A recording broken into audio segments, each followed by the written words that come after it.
திருமறை நேரம் Bible Hour presented by the National Bible College. கிறிஸ்துவின் சபையார் உங்களை வாழ்த்துகிறார்கள். Welcome to Satellite Bible Classes. வணக்கம். தேசிய வேதாகம கல்லூரி மாணவ கண்மணிகளே, தோழர்களே, பரிசுத்தவான்களே, பெற்றோர்களே, உலகளாவிய என் தமிழ் சொந்தங்களே, உங்கள் அனைவருக்கும் அப்போஸ்தலர் நடபடிகள் தி ஆக்ட்ஸ் ஆஃப் தி அப்போஸ்டல்ஸ் என்ற இந்த புத்தகத்தை வழங்குவதிலே நான் மிகவும் மகிழ்ச்சி அடைகிறேன். இன்றைய பாடம் என்னன்னா, அப்போஸ்தலர்கள் யார், அவர்களுக்கு எவ்வளவு அதிகாரம் இருக்கிறது, அப்போஸ்டல்ஸ் அத்தாரிட்டி. காரணம் என்னன்னா, அப்போஸ்தலரும் மனிதர்கள் தான், அப்போஸ்தலர்களும் சீஷர்கள் தான். அப்போஸ்தலர்களை நாம் கிறிஸ்தவர்கள் என்று அழைக்கலாம். ஆனால் அவர்களுக்கு ஏதாவது ஒரு சிறப்பு இருக்கிறதா? இயேசு கிறிஸ்து அவர்களுக்கு முக்கியத்துவம் ஏதாவது கொடுத்திருக்கிறாரா? இதை நாம் கவனிக்க வேண்டும்.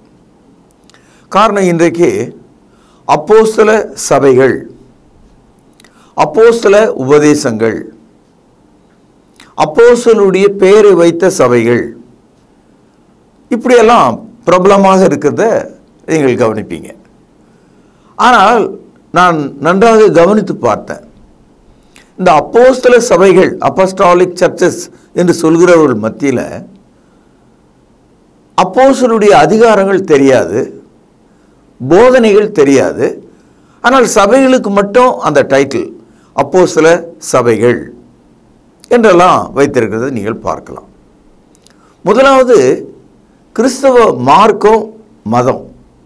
இந்த மதத்தில் இருக்கிறவங்க இன்னைக்கும் அப்போஸ்தலர்கள் இருக்கிறார்கள் என்ற நம்பிக்கையுடையவர்களாக இருக்காங்க. குறிப்பாக கிறிஸ்தவத்தில் உள்ள இந்த மூன்றாவது பிரிவு மக்கள் சில இடங்களில் தங்களை அப்போஸ்தலர் என்று அழைத்துக் கொள்கிறாங்க. உதாரணமாக திருநெல்வேலி, கோயம்புத்தூர், சென்னை, இப்படி பெரிய நகரங்களில் அவர்கள் அப்போஸ்தலர்கள் என்று தங்களை அழைத்து கொண்டிருக்கிறதை நீங்கள் பார்க்கலாம். மிகவும் வருந்தத்தக்க அளவில் அவமானத்துக்குரிய மனிதர்கள் புதிய ஏற்பாட்டை அறியாமல் தங்களை அப்போஸ்தலர் என்று அழைத்துக் கொள்கிறார்கள். இன்னும் ஒரு தகவல் கூடுதலாக, 325வது வருஷம் இயேசு கிறிஸ்துக்கு பிறகு கான்ஸ்டன்டைன் தன்னை ஒரு அரசனாக நியமித்து கொண்ட போது அவன் தன்னை ஒரு போப்பாகவும் நியமித்து கொண்டான். அதனால தான் போப்பு அரசர்.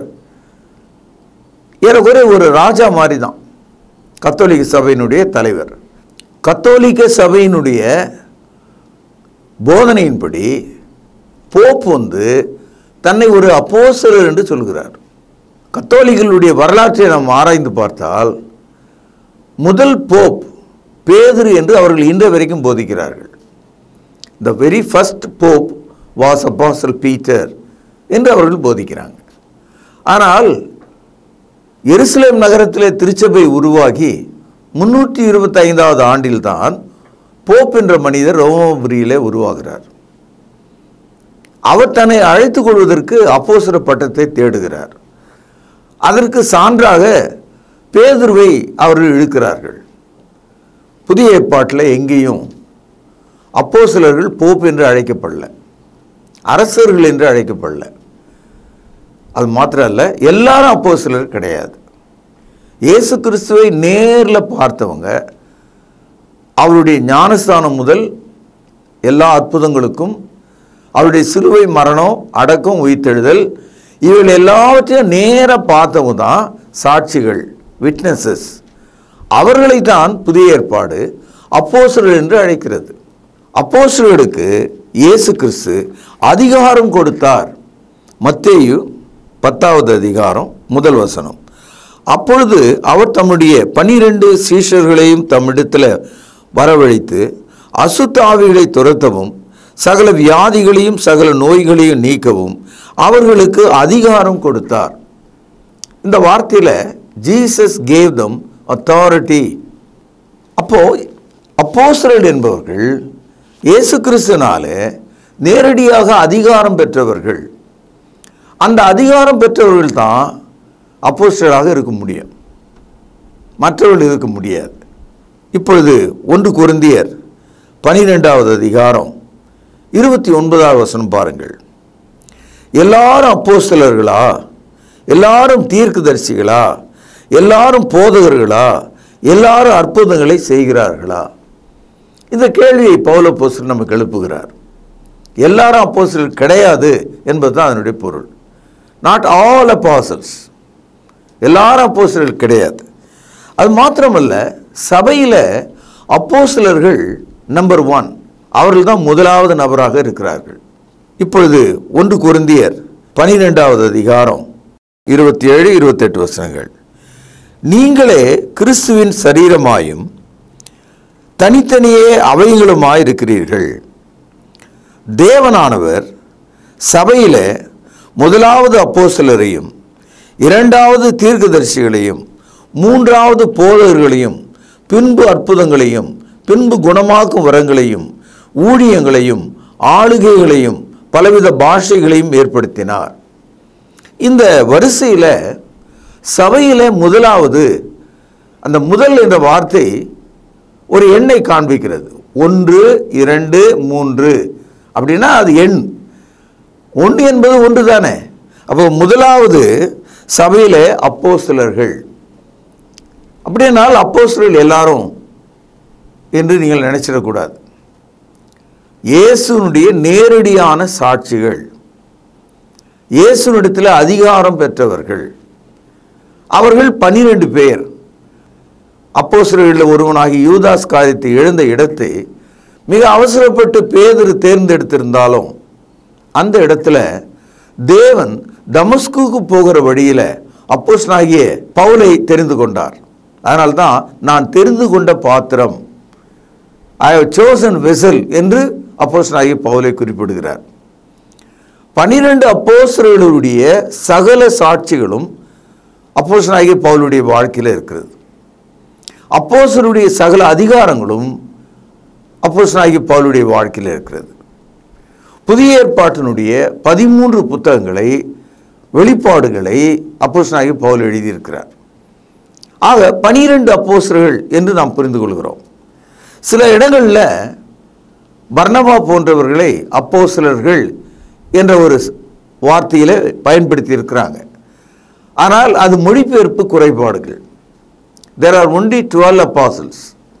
ஆகவே வெளிப்படுத்தலுக்கு நாம் செல்லும்போது 12 அப்போஸ்தலர்களுடைய பெயர்கள் பரலோகத்தில் எழுதப்பட்டிருக்கிறது என்று நாம் படிக்கிறோம். உங்கள் கையில் ஒரு பேனா இருக்குமானால் அதை குறித்து கொள்ளுங்கள். வெளிப்படுத்தல் 21வது அதிகாரம் 14வது வசனம். நகரத்தின் மதிலுக்கு 12 அஸ்திபார கற்கள் இருந்தன. கவனிச்சிங்களா? அவைகளின் மேல் ஆட்டுக்குட்டியானவருடைய, கவனிங்கள், 12 அப்போஸ்தலரின் 12 நாமங்களும் பதிந்திருந்தன. There are 12 doors in heaven. There are 12 precious stones in the world. There are 12 apostles. Their names were written on the doorpost. பரலோகத்தில் உள்ள வாசல்களில் 12 அப்போஸ்தலருடைய பெயர்கள் பதிந்திருந்தது என்று நாம் படிக்கிறோம். அப்போ புதிய ஏற்பாட்டினுடைய கடைசி புத்தகம் வெளிப்படுத்தல 12 அப்போஸ்தலர்கள் என்று தெளிவாய் சொன்னதுனால யூதாஸ் இழந்த இடம் அந்த 12 அப்போஸ்தலர்ல, அந்த இடம் யாருக்கு கிடைச்சது அப்படின்னு நீங்க பார்த்தீங்கன்னா, பேதுரும் மற்றவர்களும் சீட்டு போட்டு தான் மத்தேயா என்ற மனிதனை தேர்ந்தெடுத்தாங்க. சீட்டு போட்டு தேர்ந்தெடுத்தாங்க.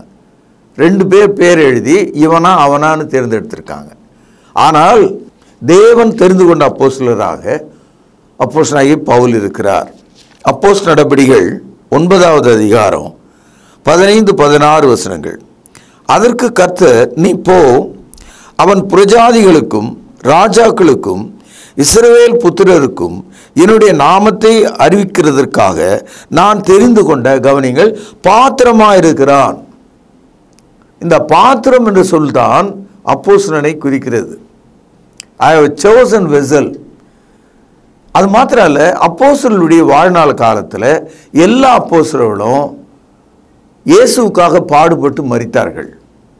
அதுபோல பவுலும் கூட மிக அதிகமாக பாடுபட்டு மரித்தார். பாருங்கள், அப்போஸ்தலர் நடபடிகள் 9வது அதிகாரம் 16ஆம் வசனம்.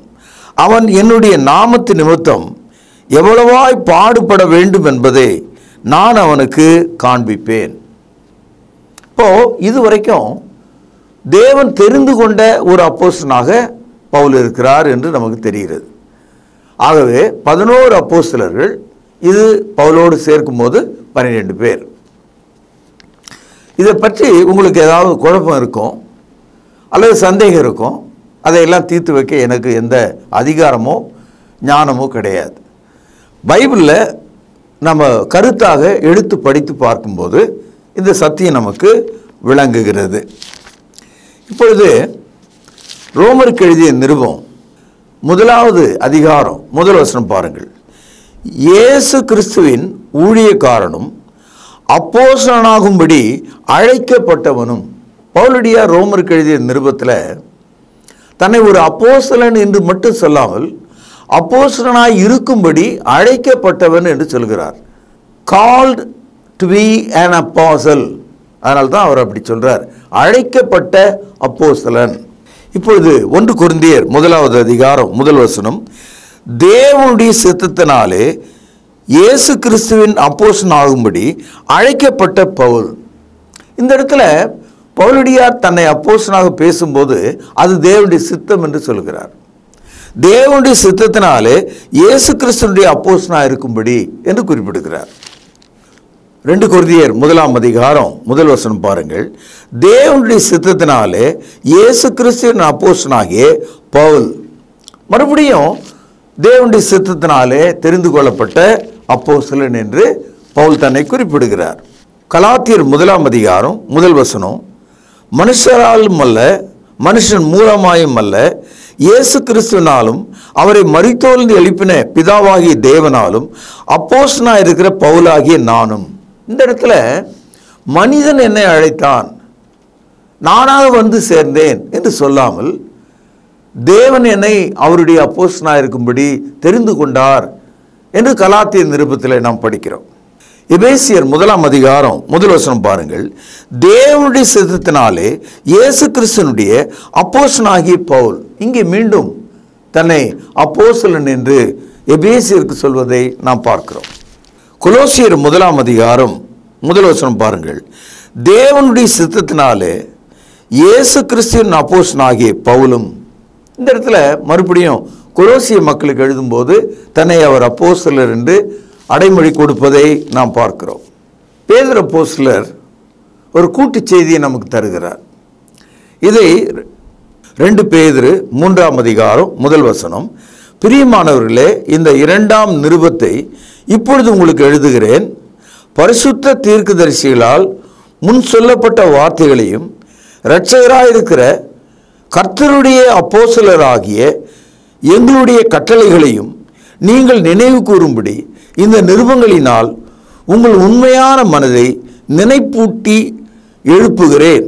இந்த இடத்துல பேதுரு அப்போஸ்தலர் அவர்கள் வெளிப்படுத்தின வார்த்தைகளை கர்த்தருடைய அப்போஸ்தலர்கள் மூலமாய் கொடுக்கப்பட்டது என்று சொல்கிறார். Peter uses plurality of apostles. பேதுரு தன்னையும் கடந்து மற்ற அப்போஸ்தலரை நினைத்து இங்கே பேசுகிறார். அப்போஸ்தலர்களாலே உங்களுக்கு சொல்லப்பட்டவைகளை நீங்கள் நினைவு கூறும்படி உங்கள் மனதை நான் எழுப்புகிறேன் என்று சொல்கிறார். பேதுரு அப்போஸ்தலனாகிய பவுலை சமமாக அவனுடைய வார்த்தைகளை மிக அற்புதமாக பாராட்டுகிறதாக நாம் பார்க்கிறோம். பாருங்கள், 2 பேதுரு 3ஆவது அதிகாரம் 2 பேதுரு 3ஆவது அதிகாரம் 15-16 வசனங்கள். மேலும் நம்முடைய கர்த்தரின் நீடிய பொறுமையை இரட்சிப்பென்று எண்ணுங்கள். கவனிங்கள், நமக்கு பிரியமான சகோதரனாகிய பவுலும் தனக்கு அருளப்பட்ட ஞானத்தினாலே இப்படியே உங்களுக்கு எழுதியிருக்கிறான். பவுலப்போஸ்தலர் எழுதினவைகளை பேதுரு அப்போஸ்தலர் உறுதிப்படுத்துகிறார். இப்பொழுது மேன்மைப்படுத்துகிறார். கவனிங்கள், 16வது வசனம். எல்லா நிருபங்களிலும். அப்படியானால் பேதுரு அப்போஸ்தலர் வாழ்ந்த காலத்தில் பவுல் அப்போஸ்தலர் எழுதின நிருபங்களை அவர் படிப்பதற்கு வாய்ப்பு இருந்திருக்கிறது. அதனால் அவர் அதை ஒத்துக்கொள்கிறார். எல்லா நிருபங்களிலும் இவளை குறித்து பேசியிருக்கிறான். அவன் சொன்னவைகளில் சில காரியங்கள் அறிகிறதற்கு அரிதாக இருக்கிறது. அரிது என்று சொன்னால் கடினமாக, கல்லாதவர்களும் உறுதி இல்லாதவர்களும், untaught and unlearned, கல்லாதவர்களும் உறுதி இல்லாதவர்களும் மற்ற வேத வாக்கியங்களை புரட்டுகிறது போல தங்களுக்கு கேடு வரத்தக்கதாக இவைகளையும் புரட்டுகிறார்கள்.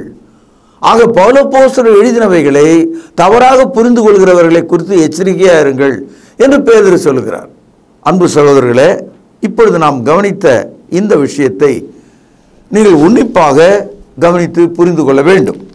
அப்போஸ்தலர் நடபடிகள் 1வது அதிகாரம் 25-26.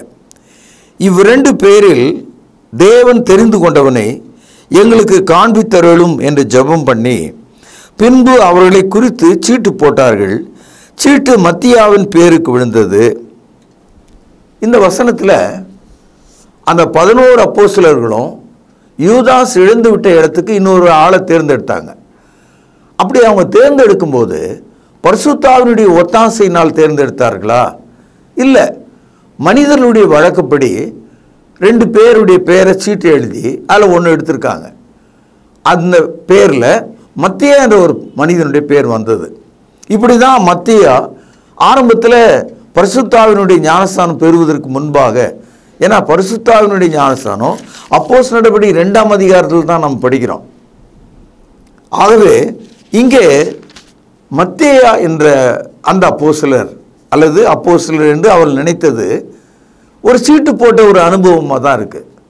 ஆனால் வெளிப்படுத்தலில் நாம் படித்த 12 வாசல்களில் 12 அப்போஸ்தலர் என்று சொல்லப்பட்டால் அப்பொழுது பவுல் எங்கே போய் நிற்பார்? ஏனென்றால் 13வது அப்போஸ்தலராக ஆயிடுவார். அப்போது கணக்கு தவறாக போயிடும். அதனால தான் நீங்கள் கவனிக்க வேண்டும். அப்போஸ்தலர் நடபடிகள் 9வது அதிகாரத்தில் பேதுருவுக்கும் மற்ற அப்போஸ்தலர்களுக்கும் தெளிவான ஒரு செய்தியை சொல்லுகிறார். அப்போஸ்தலர் நடபடிகள் 9வது அதிகாரம் 15வது வசனம். அதற்கு கர்த்தர், நீ போ, அவன், அதாவது பவுல், புரஜாதிகளுக்கும் ராஜாக்களுக்கும் இஸ்ரவேல் புத்தருக்கும் என்னுடைய நாமத்தை அறிவிப்பதற்காக நான் தெரிந்து கொண்ட பாத்திரமாயிருக்கிறான். அவன் எவ்வளவாய் பாடுபட வேண்டும் என்பதை நான் அவனுக்கு காண்பிப்பேன். ஆகவே அப்போஸ்தலர் பால் வாஸ் எ chosen vessel, தெரிந்து கொள்ளப்பட்ட ஒரு அப்போஸ்தலனாக, ஒரு பாத்திரமாக இருக்கிறார். அதனால்தான் பேதுருவும் அதை குறித்து தெளிவான சத்தியத்தை நமக்கு சொல்லுகிறார். நம்முடைய சகோதரன் அப்போஸ்தலனாகிய பவுல் எழுதினவைகள் என்னது என்பதை எல்லாம் சொல்லுகிறார். இதெல்லாம் கூட்டி கழித்து நாம் பார்த்தால் 12 அப்போஸ்தலர் மாத்திரமே. என்றால் வெளிப்படுத்தல 12 வாசல்கள் பரலோகத்தில் 12 அப்போஸ்தலருடைய நாமங்கள் எழுதப்பட்டது. சகோதரர்களே, வெளிப்படுத்தல ஒரு ஆச்சரியமான ஒரு வசனம் இருக்கு. வெளிப்படுத்தல் 2வது அதிகாரம் 2வது வசனம். எபேஸ் சபைக்கு இந்த கடிதம் எழுதப்பட்டிருக்கு. இன்றைக்கு அதை நம்ம படிக்கும்போது ரொம்ப ஆச்சரியமாக இருக்குது. பாருங்கள், வெளிப்படுத்தல் 2வது அதிகாரம் 2வது வசனம். உன் கிரியைகளையும் உன் பிரயாசத்தையும் உன் பொறுமையும் நீ பொல்லாதவர்களை சகிக்க கூடாமல் இருக்கிறதையும். எபேசு சபை எவ்வளோ நல்ல கிரியை செய்யக்கூடிய சபை, எவ்வளோ பலமாக பிரயாசப்படுகிற சபை, எவ்வளோ பொறுமையான ஒரு சபை, எவ்வளோ சத்திய விஷயத்தில் வைராக்கியம் உள்ள ஒரு சபை. அது மாத்திரம் இல்லை, கவனிங்கள், அப்போஸ்தலர் அல்லாதவர்கள் சொல்லுகிறதை நீ சோதித்து அவர்களை பொய்யர் என்று கண்டு அறிந்ததையும். அப்போ முதல் நூற்றாண்டு காலத்தில் வெளிப்படுத்தல் என்ற இந்த புத்தகம் 98வது வருஷம் எழுதப்பட்டது. ஆரம்ப காலத்திலேயே, முதல் நூற்றாண்டு காலத்திலேயே சபைகளில் கள்ள அப்போஸ்தலர்கள், அப்போஸ்தலர் அல்லாதவர்கள் தங்களை அப்போஸ்தலர் சொல்ல ஆரம்பிச்சிருக்காங்க. ஆக எபேசு சபைக்கு எழுதும்போது பரிசுத்த ஆவியானவர் சொல்லுகிறார், கள்ள அப்போஸ்தலரை நீங்கள் கண்டுபிடித்தீர்கள், அவர்களை நீங்கள் ஏற்றுக்கொள்ளவில்லை. So there were false apostles right from the beginning of the first century. அதனால தான் இன்னைய வரைக்கும் அப்போஸ்தலர் என்று சொல்லுகிற ஒரு இனம், ஒரு கேடுகட்ட மனிதர்கள் சபையில் இருக்கிறதை நீங்கள் பார்க்கலாம். இவர்களுக்கு எந்த தகுதியும் அப்போஸ்தலராக இருப்பதற்கு வாய்ப்பே கிடையாது. ஏனென்றால் அவர்கள் இயேசு நேரடி சாட்சிகள் கிடையாது. இரண்டாவது, அப்போஸ்தலருடைய அதிகாரம் அவர்களுக்கு இல்லை. மூன்றாவது, அவர்கள் வாழ்க்கிற எல்லா விதமான அற்புத அடையாளங்கள் காணப்படவில்லை. அது மாத்திரமல்ல, அவர்களால் தேவ வசனத்தை புதுசாக எதுவும் சொல்ல முடியல. வெளிப்படுத்தல் புத்தகத்துக்கு பிறகு இன்னைக்கு யாராவது அப்போஸ்தலன்னு சொல்கிற ஆள் கர்த்தர் எனக்கு சொன்னாருன்னு சொல்லி ஒரு புத்தகத்தை உங்களுக்கு எழுதி கொடுத்துருக்காங்களா? அதை பைபிளோடு ஒட்ட முடியுமா? சேர்த்துக்கொள்ள முடியுமா? 27 புத்தகங்களுக்கு பிறகு 28வது புத்தகம் 29வது புத்தகம்னு இந்த ஜென்மங்கள் ஏதாவது கொடுக்க முடியுமா? எண்ணி பாருங்கள். ஆகவே அப்போஸ்தல சபை என்று சொல்லுகிறதுனால அவர்கள் அப்போஸ்தலருடைய உபதேசப்படி நடக்கிறார்களா? அவர்கள் அப்போஸ்தலருடைய அதிகாரத்தை அறிந்திருக்கிறார்களா? எத்தனை பேர் அப்போஸ்தலர் என்று அவர்கள் தெரிந்து கொண்டார்கள்? இதை நீங்கள் கவனிக்க வேண்டும். எபேசியர் 2வது அதிகாரம் 20வது வசனம். அப்போஸ்தலர் தீர்க்கதரிசிகள் என்பவர்களுடைய அஸ்திபாரத்தின் மேலே கட்டப்பட்டவர்களுமாய் இருக்கிறீர்கள். இந்த வசனத்தில் apostles are the foundations, அஸ்திவாரமாக இருக்கிறார்கள். இப்போ ஒரு கட்டடத்துக்கு அஸ்திவாரம்னா என்ன நமக்கு தெரியும். அது மாதிரி சபைக்கு அஸ்திவாரமாக அப்போஸ்தலருடைய போதனை இருக்கிறது. அந்த போதனையை தான் இங்க அஸ்திவாரம் என்று சொல்கிறார், ஆதாரம் என்று சொல்கிறார். Apostles are the foundations, means we follow apostles teaching. அப்போஸ்தலர் நடபடிகள் 2வது அதிகாரம் 42வது வசனம். அவர்கள், இந்த அவர்கள் என்பது 41வது வசனத்தில் இருக்கிற ஞானஸ்நானம் பெற்ற 3000 பேர். அவர்கள் அப்போஸ்தலருடைய உபதேசத்திலும், the doctrines of the apostle, அந்நியோன்யத்திலும் அப்பம் பிட்குதலும் ஜெபம் பண்ணுதலும் உறுதியாக தரித்திருந்தார்கள். எல்லாருக்கும் பயம் உண்டாயிற்று. அப்போஸ்தலராலே அநேக அற்புதங்களும் அடையாளங்களும் செய்யப்பட்டது. ஆக தொடர்ச்சியாக ஒரு செய்தியை நம்ம இங்கே கவனிக்கிறோம். ஆரம்ப சபை அப்போஸ்தலருடைய வார்த்தைகளை கேட்டு நடந்திருக்கிறது. அப்போஸ்தலர்களாலே அற்புதங்களும் அடையாளங்களும் செய்யப்பட்டிருக்கிறது. ஆக அப்போஸ்தலர்கள் என்பவர்கள் உறுதி செய்யப்பட்ட ஒருவராக இருக்கிறார்கள். இதை நீங்கள் விளங்கி கொண்டால் புதிய ஏற்பாட்டு மார்க்கத்தின்படி நீங்கள் நடக்க முடியும். இதை நீங்கள் விளங்கிக்கலன்னு சொன்னால் நீங்கள் ஒரு கிறிஸ்தவ மதத்துக்குள்ள, பாரம்பரியத்துக்குள்ள, நாங்களும் அப்போஸ்தலருடைய வார்த்தையின்படி நடக்கிறவர்கள் என்று உங்கள் உதட்டலில் பேசுகிறவர்களாக இருப்பீர்கள்.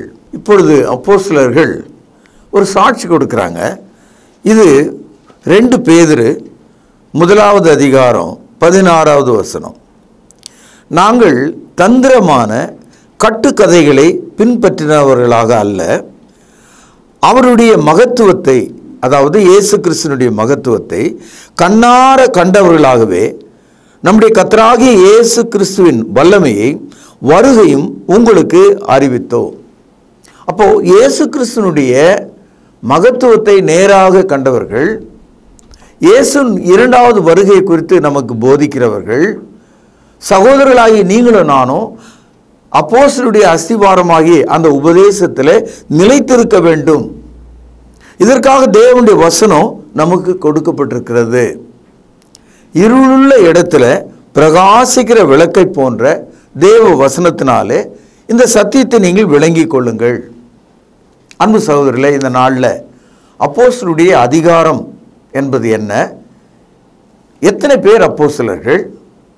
அவர்களுடைய பெயர்கள் பரலோகத்தில் எங்கே பதிந்திருக்கிறது என்ற 3 விஷயங்களை நம்ம இன்னைக்கு கவனித்தோம். இதனுடைய தொடர்ச்சியை நாளை நாம் கேட்போம். பிரார்த்தனை செய்வோம். மகா பரிசுத்த நிறைந்த எங்கள் அன்பான தகப்பனே, கடைசி காலத்தில் உமது வார்த்தையை குறித்த அக்கறையும் அப்போஸ்தலருடைய உபதேசத்தையும் அவர்கள் எவ்விதமாக எங்களுக்கு அஸ்திவாரமாக இருக்கிறார்கள் என்ற சத்தியத்தையும் விளங்கி கொள்ள எங்களை ஏவியருளும். ஆண்டவர் இயேசுவின் நிமித்தமே ஜெபத்தை கேட்டருளும். பரிசுத்த நிறைந்த எங்கள் நல்ல பிதாவே, ஆமேன். தொடர்பு கொள்ள வேண்டிய முகவரி: திருமறை நேரம், 58 சர்ச் தெரு, குமரன் நகர், சென்னை 6,82,000. செல்போன் 9385500882. கர்த்தாவே, தேவர்களில் உமக்குப்பானவர் யார்? வானத்திலும் பூமியிலும் உமக்குப்பானவர் யார்? உமக்குப்பானவர் யார்? உமக்குப்பானவர் யார்? வானத்திலும் பூமியிலும் உமக்குப்பானவர் யார்?